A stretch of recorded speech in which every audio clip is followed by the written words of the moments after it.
right. Not bad. How are you? I'm doing pretty good. Thanks for asking. So last week we had kind of covered the three goals that we've been working on. Housing, we had called Arbor Terrace, Spring Terrace, a bunch of the different properties, kind of got to know a little bit extra about their application requirements.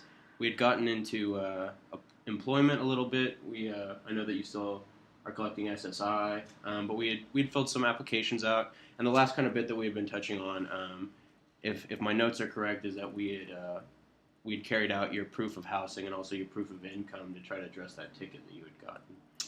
Yeah. Sound about right? Sounds about right. Okay, yeah. Well, once to kind of kick things off, why don't you tell me a little bit about your week? How you been doing? Oh, man, some highs, some lows. Had a couple of bad things happen here and there. I did that little that worksheet you asked me to do. Awesome. Based on something that happened. Awesome, great. Well, we'll at get the into shelter that. this week. And, Oh, okay. So something happened. Yeah, it's been up and down, man. But there's been some nice moments too. Well, I'm glad that you can point out the positives. There's always positives to the negatives. Yeah. Regarding your week since we last talked, do you think, if you could, kind of thinking back on this last week, what was the best 5 minutes and what was the worst 5 minutes? Ooh. Best 5 minutes of my week, man. I don't know. Maybe it's meeting with you, Mr. Singley. I don't. Well, I take it's that as a hard high to compliment. say. Yeah. I don't know, man. I like those times where nothing gets on my mind and no one bothers me and Yeah. nobody makes me upset. I'll take that. I think, Okay. those are my best minutes. Maybe not 5, but... Okay, yeah, and it doesn't have to be Good 5 like minutes. that. It's more so of an exercise to kind of get you thinking about the spectrum of your experience this past week. So yeah. when you were kind of just talking about when you're feeling clear and no one's getting on your nerves or anything like that, do you want to talk a little bit more about that? What makes that such a good experience for you? It's just not being, and I don't want to lead you by any means, but not being agitated, or is it, what about that experience? I mean, you know me, man. It's sort of like just stuff gets me sometimes. It just gets me riled up, gets me upset. That's what I did on this, and it's just sort of like, I don't know. I feel like you can correct me if I'm wrong, but I feel like I'm a very peaceful person. Very easy to get along with, and things just rub me the wrong way. It isn't me. It just happens. Right. So what I'm hearing is the way other people behave, it affects you very deeply. It has a pretty big impact on your mood and how you experience the day and things like that. Well, why don't we get into the homework a little bit? Okay. And because you had mentioned that something had happened at the shelter. So what I'd ask you to do is just the basic exposure homework sheet, which includes kind of just being a little more conscious and aware of your anxiety before, during, and after experiences. It might be a little stressful. So if we're looking off the first, what you had written down, it says last Thursday, so this must have happened right after we met last week. Yeah. Your thoughts were that an altercation might happen. So what made you scared about an altercation happening? I think it's just the way I am, man. I just try to go on and do my own thing, and stuff just happens, And so I'm ready for that. I'm always ready for that. If people want to throw down with me, I'll throw down. I'm not afraid. I'll deal with it when it comes, I'm a nice person. I'm easy to get along with, but I don't let people mess with me. No, and I agree. You're a very nice person. I always enjoy our conversations very much. Of course, no matter what, I have to say that the violence is never a great answer, and it's never great to have that as your first coping mechanism to situations. I know you're not necessarily happy to hear that because, as we've kind of talked about in previous sessions, that kind of is the easiest thing to go to a lot of times. But doesn't anybody ever bug you, just rub you the wrong way a little bit? Well, it happens every day to me, but you have to, it's all about trying to have positive kind of coping mechanisms to that, because obviously getting in fights with everyone every 5 seconds, it's not going to serve you very well. Yeah. No, you're right, man. You're right. And that's sort of the lesson of what happened to me this week at the shelter, is like, I could have done better. I know that. No, not at all. Well, why don't we get into that a little bit, and we'll kind of work this worksheet a little bit backwards in the sense that we'll talk about what actually happened, and then we can go into kind of anxiety experience throughout? Because you've quantified this on a 0 to 10 scale, Right. and we can get a little bit deeper into that. So, if you don't mind, tell me about what happened. What'd you do? What happened to you? So I had a bed, down at the arch, and it was all good to go. And then I come back to it, and somebody else is sitting on it, man. Sitting on my bed. Right. And so I said, get off. Like, that's not yours, it's mine. And this guy, is just giving me a hard time and causing a whole fuss and ruckus. And I didn't want to fight. Right. I didn't want to argue, man. I just wanted to just him to get off my bed and we can let it go.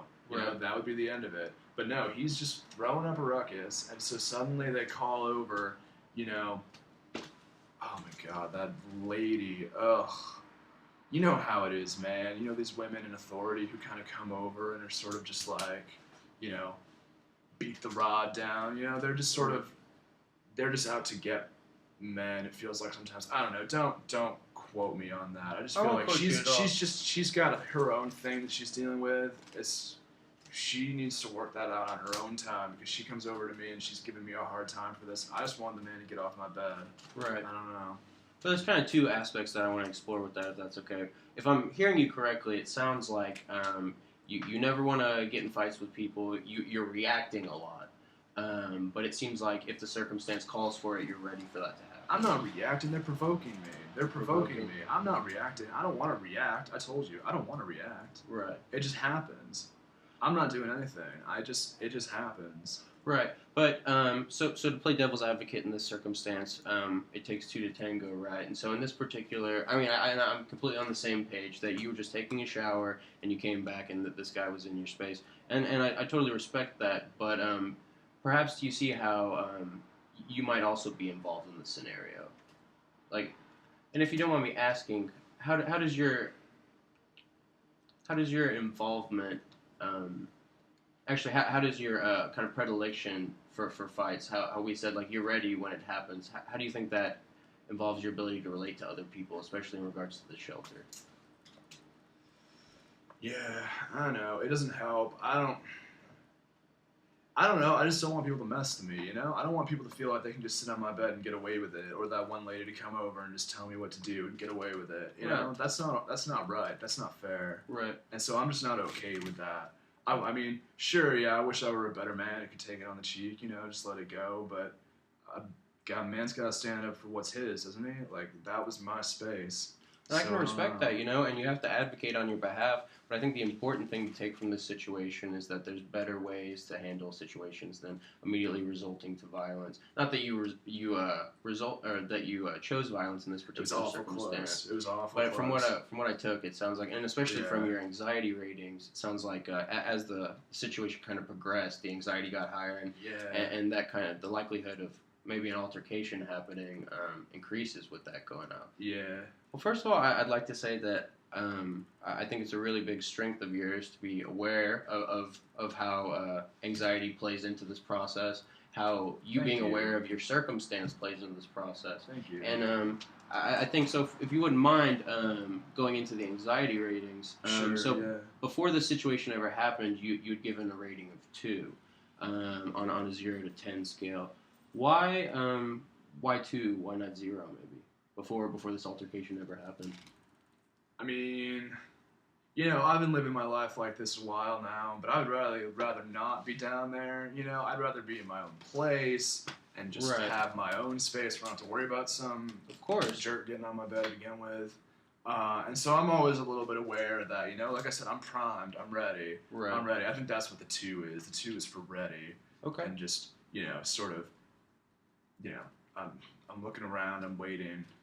I understand. And of course, like I said, we never want to promote kind of an agitated state by any means, but it is smart to be conscious of your surroundings, and that's what I'm going to go ahead and what you're saying, kind of take that as. So also, one thing I'd like to add and remind you of is the applications for the various terrace apartments that we had applied for are going through. There's a little bit of a wait on that, and of course, no matter what, I appreciate your patience. Yeah. But that is working forward. That's a progression. So hopefully, I can't wait. I just can't wait. Me neither, man.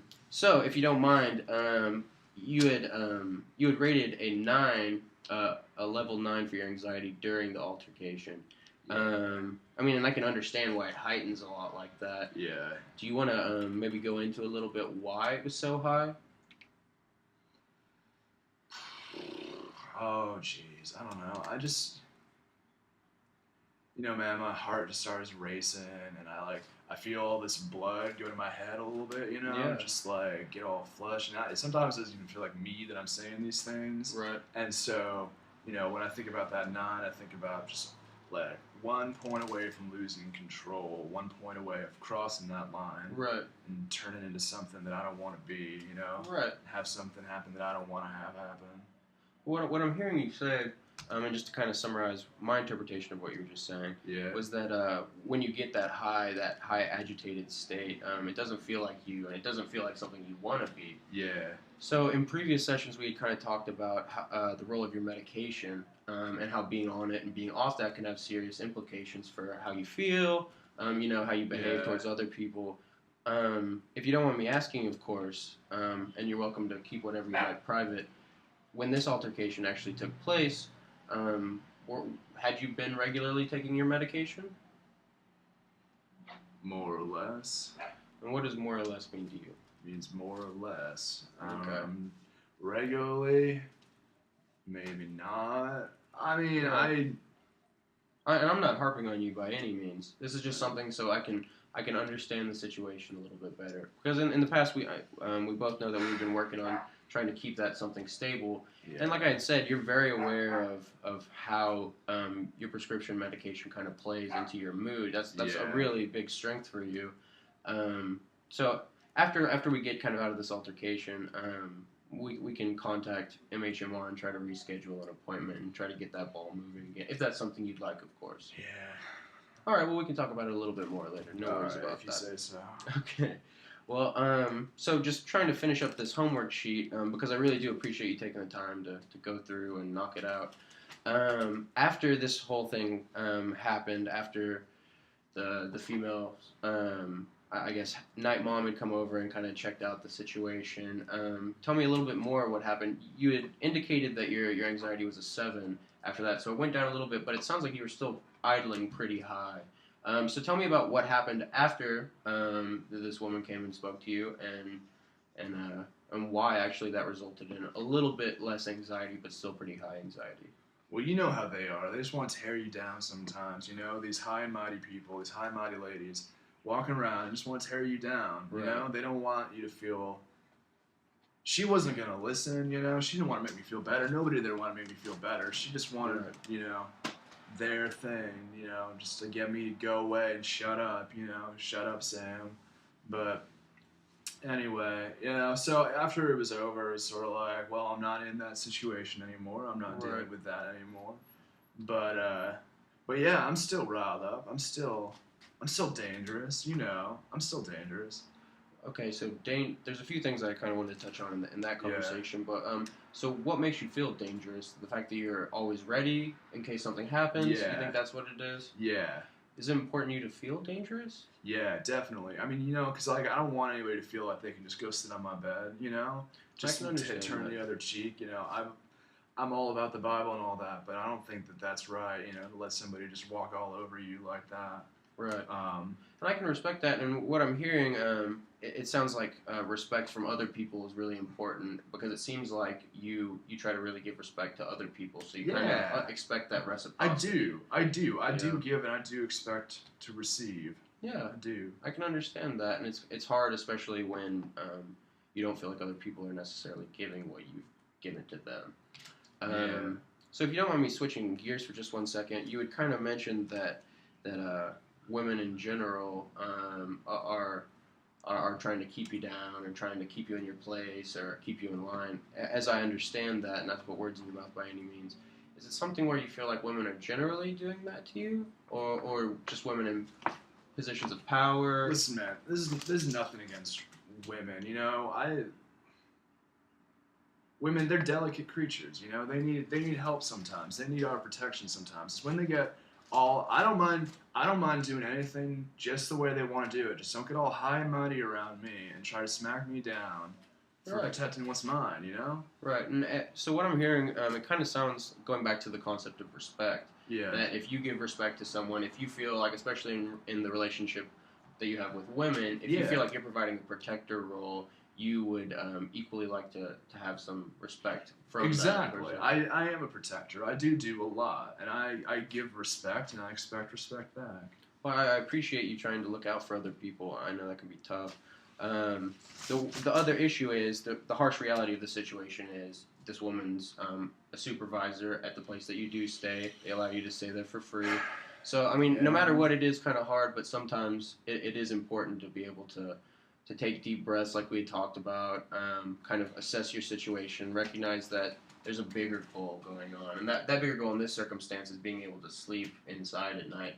I know the Arch isn't the perfect situation. That's what we're actually working on, of course, to try to get you a permanent place by yourself. But for right now, it's very important to be able to try to be as patient and as calm and self-aware as possible. Yeah. I'm trying, man. I'm trying. The world don't make it easy. Yeah. But I'm trying. Well, I appreciate that very much, and just you trying is a really big sign of progression. Yeah. You know, and I think that's very important. Well, it looks like we're kind of moving ahead a lot quicker than I thought we were going to be going.